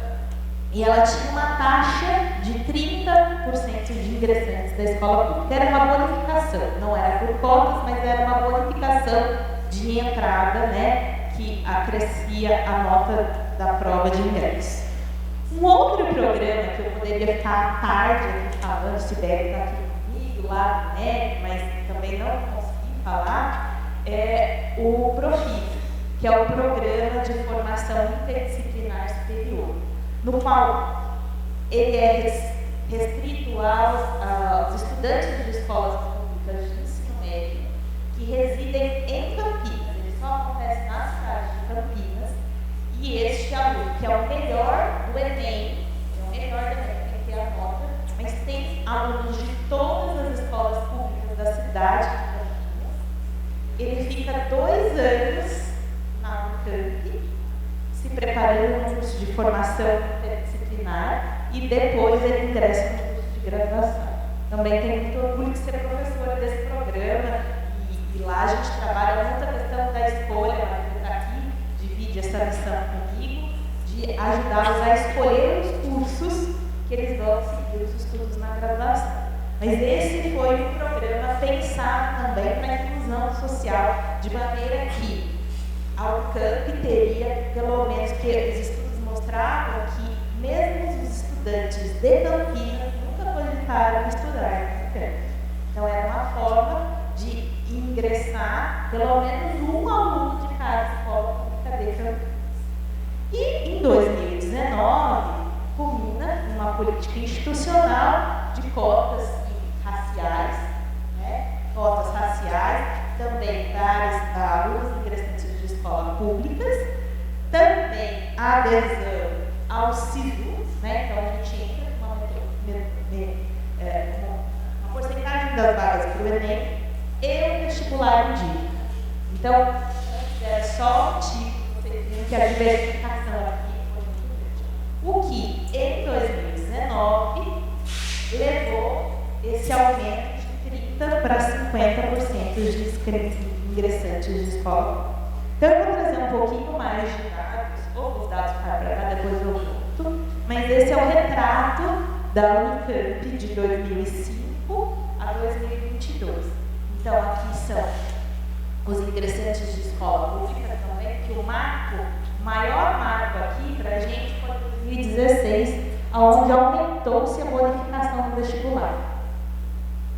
Aumentou, e depois caiu um pouco. Você vê que a queda começa com o ingresso de cotas em 2019, que a gente tem o maior ingresso de pessoas pretas, pardas, indígenas, né? Então, que é a política de cotas, mas também que esse crescimento, o maior número de escolas públicas que a gente teve foi em 2017. Então, é só para mostrar essa diferença.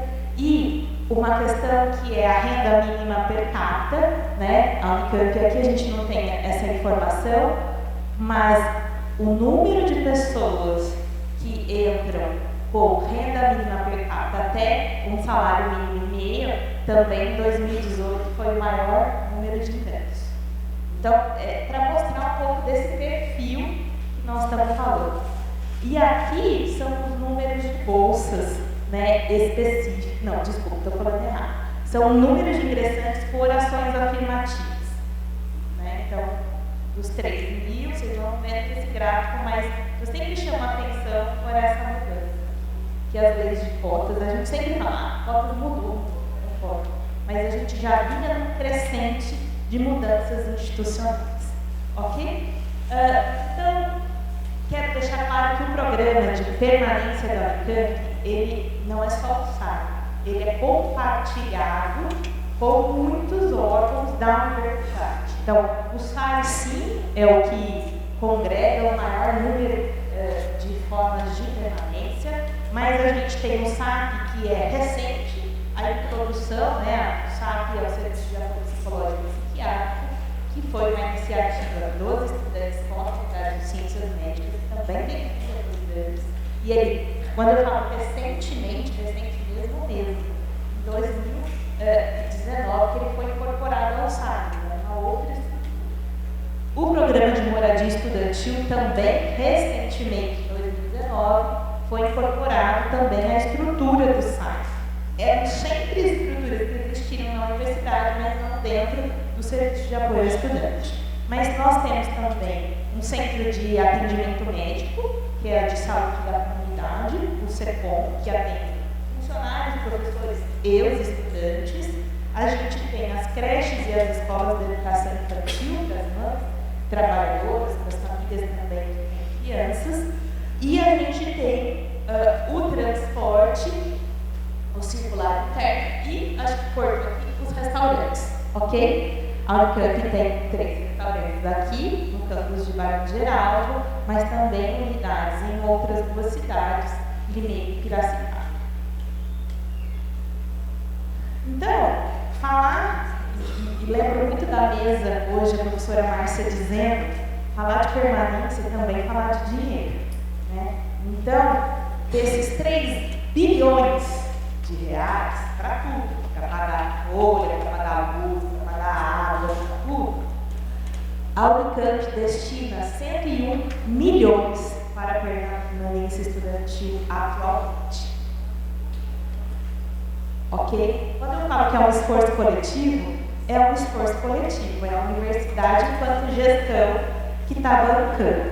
Então, nós saímos de um orçamento de 42 milhões em 2013 para um orçamento em 2022 de 101 milhões de reais.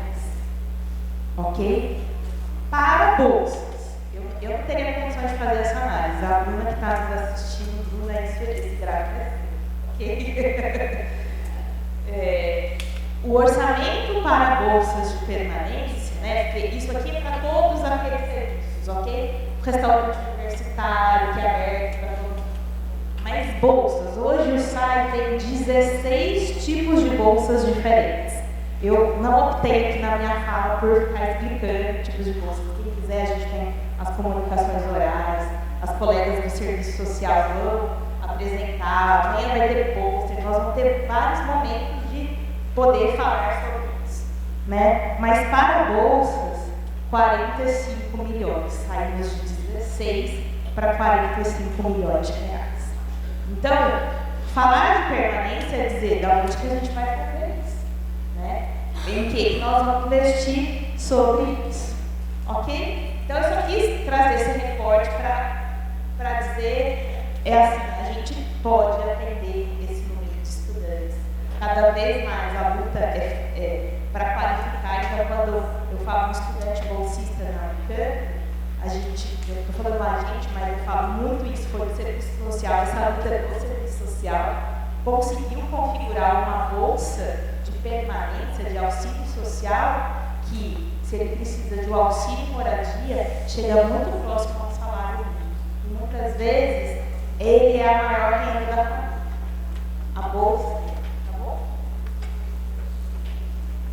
Então, o SAI hoje tem esta configuração, só que o SAI foi criado em 76, ok? E ele começou para distribuir bolsas, que eram chamadas bolsas trabalhos, que era um recurso do MEC, sim, da União. Só que foi extinto e a Unicamp assumiu essas bolsas para o orçamento próprio, ok? Então a gente tem uma área hoje do serviço social que faz toda a seleção dos programas de bolsas de permanência, além do acompanhamento social dos discentes, ok? Tem uma equipe que faz isso. Depois nós temos uma equipe de orientação educacional, que a gente faz esse apoio mais sobre a vida acadêmica, né, para o planejamento dos estudos e da carreira. A gente faz uma disciplina eletiva, oficinas, rodas de conversa, e um programa novo mesmo, 2021, é a mentoria, ok? Que eu acho que vocês vão ter a oportunidade de ouvir um pouco desses programas nas comunicações orais. Além disso, nessa estrutura, sim, faz parte a transição para o mundo do trabalho. Então, nós temos uma área que faz toda a gestão dos estágios obrigatórios e não obrigatórios da universidade centralizado, bem como a divulgação de vagas dos processos seletivos e além do atendimento a essa comunidade interna e externa, porque todas as empresas ou organizações que requerem algum estudante da Unicamp para uma situação de estágio passam pelo site também para poder fazer isso. Além disso, vocês viram um exemplo aqui, a assessoria cultural, o programa Aluno Artista, que promove a cultura no campus. Tem muitos projetos que também vão se apresentar hoje e amanhã estarão no ginásio. Além disso, a área de administração e finanças, a maior área do site, Simone Bruna, não é dupla sertaneja, é Simone Bruna, eu digo, né? Fazem a gestão dos recursos financeiros, todo o pagamento e o patrimônio e a administração também. E o serviço de apoio psicológico e psiquiátrico, que tem 3 frentes: a assistência clínica psicológica, assistência psiquiátrica e atualmente é uma coisa muito nova, essa assessoria docente. Porque o aluno que não fica bem, o professor percebe, o professor não sabia com quem falar. Isso, já estou dando spoiler, né? Mas é uma tendência, acontece informalmente, mas vai passar a ser uma rotina dentro deste serviço. E por último, o Moradia Estudantil, que tem 1000 vagas e fica fora do campus. O SAI, quando eu falo de permanência, é esta a estrutura do SAI. Aqui são os atendimentos, só em números, depois vocês vão ter, né? Então, gente, muita gente, né? São 3.000 bolsas sociais, para a gente pensar que o SAI coloca, mas tem atendimento individual e tem esse esforço coletivo também. E aí vou finalizar, por conta do tempo, por isso que eu fui fazendo recortes, tá? Mas a gente pode conversar em outros momentos. Alguns desafios, tanto em termos de políticas públicas, como em termos de experiência institucional, são as avaliações longitudinais. Hoje nós, no SAI, nós não conseguimos fazer esse retrato longitudinal das políticas de permanência, tanto para compreender esses impactos a curto, médio e longo prazo, e também para melhor fazer a distribuição dos recursos e investimentos, né? A gente percebe no dia a dia, mas estudos mesmos a gente ainda não conseguiu concretizar. A gente, como vocês viram, nós nascemos por áreas separadas. Então, acho que agora, né, depois de muitos anos, a gente precisa aprimorar esse trabalho multidisciplinar. Que sabemos bem fazer orientação, sabemos bem fazer serviço social, sabemos bem fazer assistência psicológica, mas o aluno é o mesmo. E cada vez mais, né, a gente brinca, é o junto e misturado, porque o aluno vai lá no serviço social que ele tem bolsa, mas a dificuldade dele é de passar nas primeiras disciplinas. Como que a gente faz isso coletivamente, como nós discutimos juntos com os professores, por meio dos currículos. Hoje a gente fica muito justaposto, né? O SAI, fala de permanência, vai lá e fala do SAI. Não é só assim, né? Então, eu acho que esse trabalho multidisciplinar não é só o SAI sim tem que sustentar muitas coisas, mas também nessa experiência universitária, por meio da onde os estudantes vivem, ok? E, além disso, o intercâmbio com a gestão. Muitas vezes a gente fica segurando e não tem dado, e aí como que a gente fomenta dados para a melhor tomada de decisão da gestão, seja no aumento de recursos, seja na mudança do tipo de recurso, seja por que eu tenho que investir em carreira, por que eu tenho, toda hora eu tenho que fazer esse discurso, por que eu tenho que falar de carreira, porque eles já estão aqui, André. Não, que as escolhas, como que acontece as escolhas, porque ele está naquele curso. Então, quando a gente, eu separei esses 3 desafios para dizer, acho que na próxima década é por aí que a gente tem que ir. Ok? Tudo bem? Acho que da minha parte era isso que eu queria compartilhar com vocês.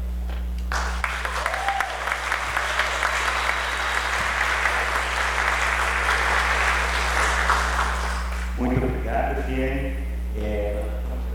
Bem avançado o tempo, mas vamos fazer uma abertura para uma rodada de perguntas para que vocês possam ali. Estamos no microfone.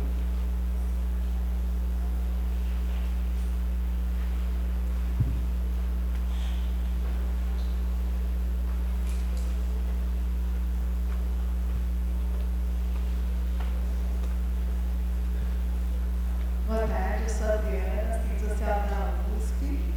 Eu tenho 2 questões assim, muito práticas, né, objetivas.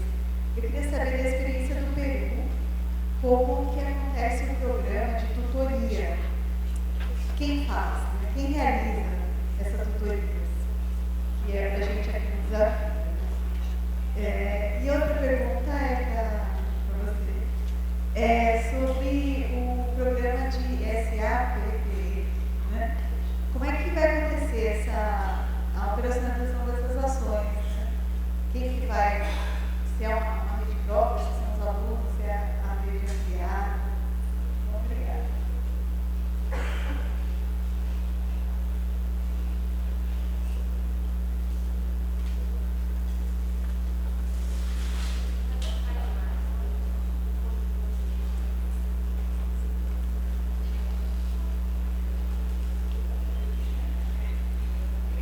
Boa tarde, obrigada pelas apresentações.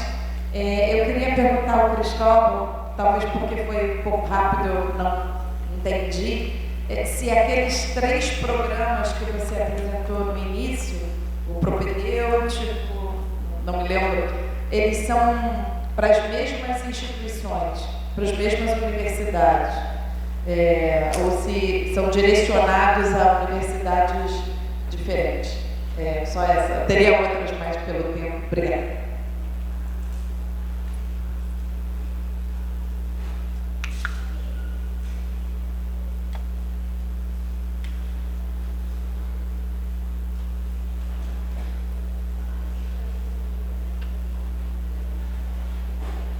Boa tarde.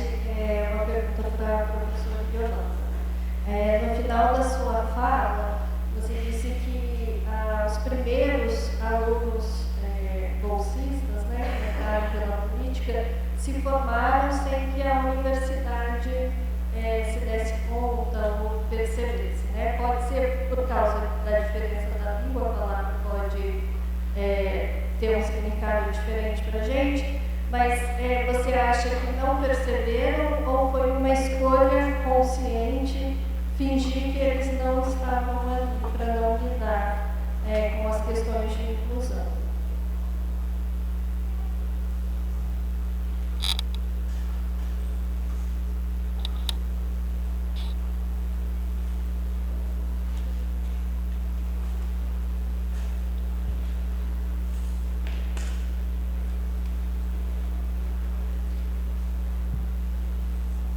Boa tarde, meu nome é Aparecida Beatriz, sou psicóloga da Universidade Federal do Triângulo Mineiro, Irada, Minas Gerais. A minha pergunta vai para a professora Adriane, muito bem representou o Brasil. Sobre o programa, eu esqueci o nome. Não, é o programa de inclusão de estudantes de Campinas. Profis. Eu gostaria de saber se ele ainda acontece concomitante ao do Enem, e também estamos curiosos para saber o valor da bolsa, do auxílio aqui.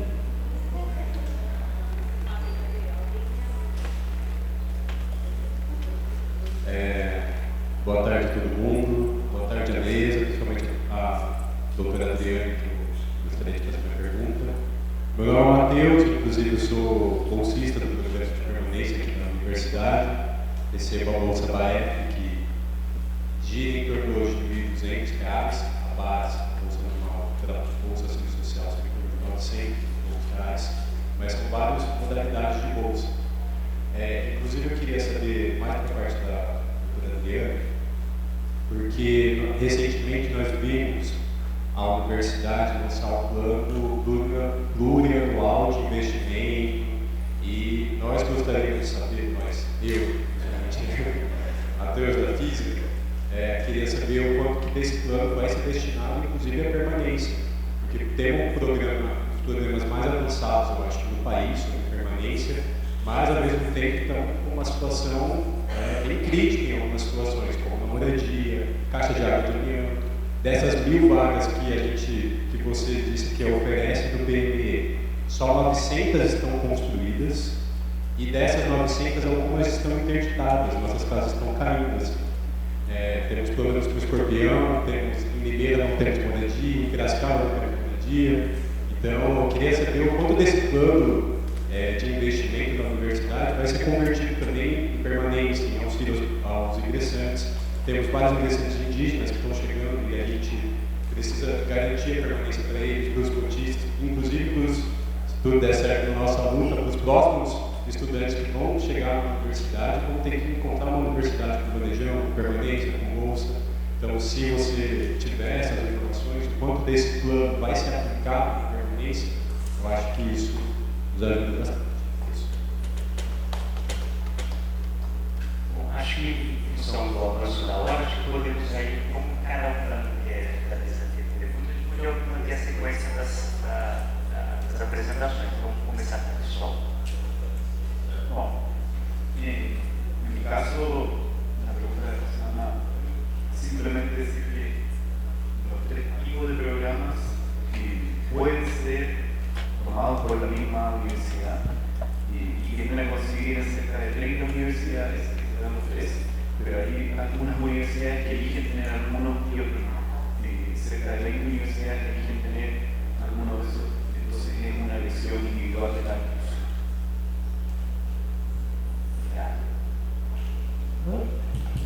Obrigada pelas perguntas sobre a tutoria.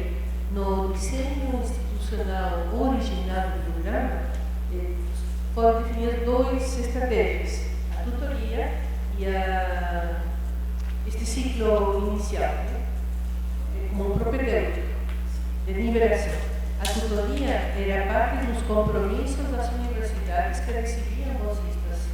Então, eram pagas pelo programa, o dinheiro transferido para as universidades, providenciar equipes e tutores, com um perfil definido, geralmente psicólogo.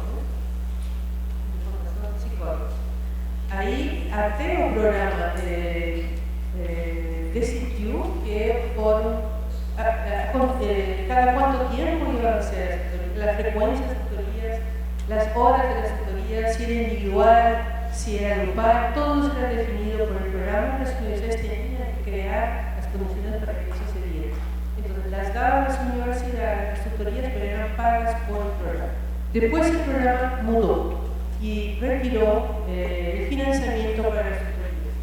Algunas universidades mantuvieron las tutorías, vieron que era bueno para las universidades en general, no solo para los bolsistas, tener sistemas de acompañamiento y al quedar instaladas es una cosa buena, el efecto de la política, ¿no? Otras no, ¿sí? Entonces, ahora lo que ha hecho el programa es fortalecer sus propios equipos dentro del programa, usando muchísimo las tecnologías de la información y la comunicación para de manera virtual hacer ese acompañamiento. muchísimo personal, pero propio del programa, ya no las dan las universidades. No por cuenta, no como obligación del programa, de beca 18. Y sobre la no percepción, yo agradezco mucho la pregunta. En realidad era una frase provocadora, una frase que tenía ese sentido de provocar. No perciben el sentido de que se quedaran, las universidades se quedan todavía pegadas a esta idea, a este estereotipo de becario, marxista, publicitario, tiene que ser apoyado. Cuando en realidad, si uno mira con detenimiento, con lo que pude hacer las trayectorias educativas, lo que uno encuentra es un gran valor que debería ser aprovechado por las universidades, inclusive, incorporado en mejoras para la docencia, en la promoción de algunas líneas de investigación, inclusive visto desde el punto de vista de la responsabilidad social universitaria, debe ser una exigencia de las universidades, una revisión a la condición del becario, ¿no? Es en ese sentido, no percibido, no, porque no pudieron, no se dan cuenta aún del aporte que trae esa diversidad a las universidades. Gracias. Vamos lá. A Juliana da USP, acho que a colega está chegando aí. A Tânia é minha colega psiquiatra, coordenamos SAP, que é o Serviço de Apoio Psicológico Psiquiátrico.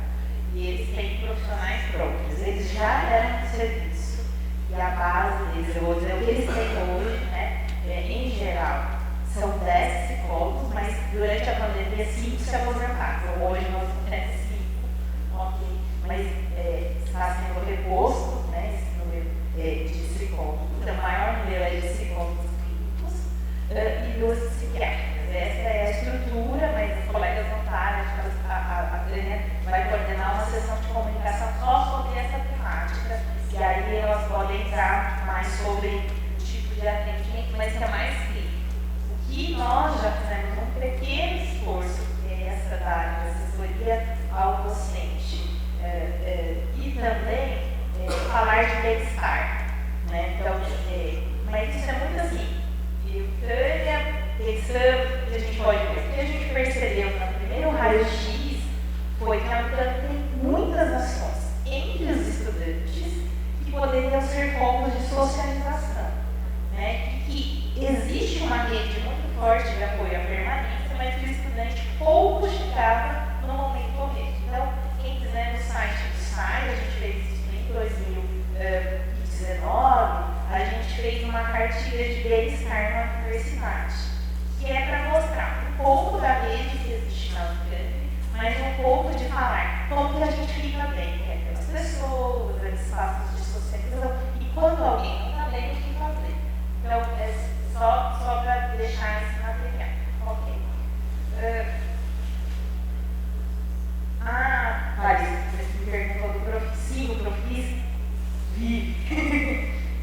Ele vai fazer 10 anos, né? Eu tenho de ser professora desse programa desde a primeira turma de formação, então esse ano faz 10 anos da conclusão da primeira turma de 2012, né? Então vai ter um evento agora no segundo semestre, não sei dizer o dia, mas haverá uma comemoração. E o Núcleo de Estudos de Políticas Públicas, o NEP, aqui da Unicamp, fez o acompanhamento dos 10 anos desse programa. Então tem alguns dados, sim, de pesquisa, os alunos já estão muitos formados, com doutorado. Eu vou contar só cálculo, né? Porque quem é nas linhas que me conta cálculo. A gente trabalha numa disciplina que ajuda os alunos a escolher que curso eles vão, ok? É um desafio imenso, porque tem uma questão de concorrência, porque é por nota, então eu poderia passar a tarde falando isso. Só que a gente percebeu na pandemia que a gente precisava, a gente não tinha os referentes, e essa informação de como essa escolha acontecia muito entre os estudantes do grupo. E aí a Maria deve estar por aí, a gente falou, não, vamos chamar os alunos, porque a gente tem um monte de alunos dessa disciplina. E um deles estava fazendo doutorado na Argentina, não sei em que lugar, e aí ele vira e mexe, ele me manda uma foto assim, professora, olha onde eu gelo a minha cerveja, na geleira, entendeu? Eu só estou dizendo que ele está terminando o doutorado, né? Eu só estou dizendo uma brincadeira, mas para mostrar para vocês que esse programa teve esse acesso. E eu lembro desse menino, quando estava na disciplina, que ele ele ia para engenharia ou ele ia para geologia. Ele foi para geologia, construiu uma carreira e lembra de conversar muito com ele. Isso significa ser quantos jovens têm essa oportunidade de fazer uma escolha mais qualificada, né? Mas não estou dizendo que os autores têm problemas sim, mas eu estou dizendo que esse tipo de trabalho que eu fiz, ele é encantador por conta disso. Ele é um espaço, sim, de formação interdisciplinar que eu muito consegue, mas tantos outros problemas também. Ok? E Matheus, eu não tenho essas respostas, porque a gente que trabalha na assistência também não participa desse plano plurianual, ok?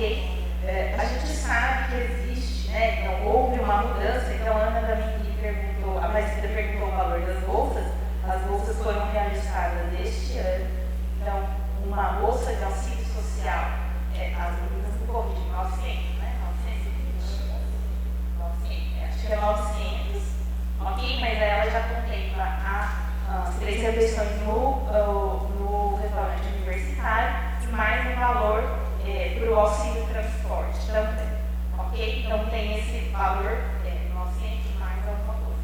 E o auxílio moradia é 500 e alguma coisa. Essa não é muito minha área, meus colegas podem dizer. Então, se ele acumula tudo isso, então, se ele não mora na moradia, ele recebe um auxílio moradia.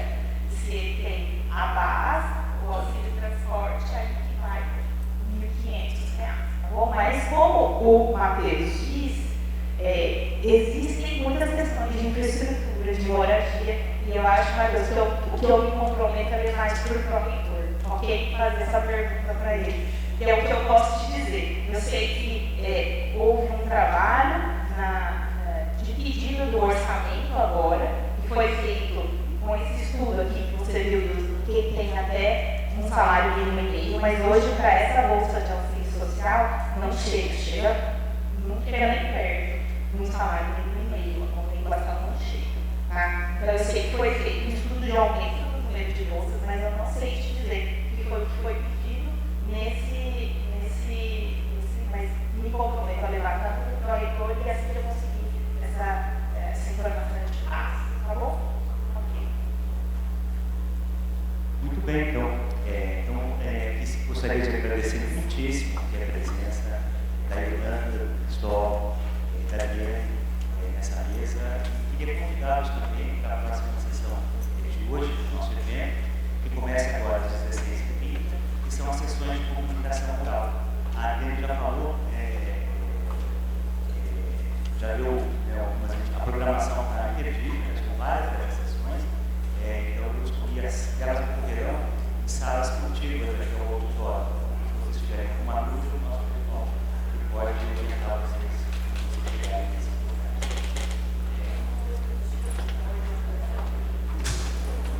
Ele vai entregar um presentinho da organização. Vai ser algumas salas aí. Acho que é do outro lado. As meninas falam.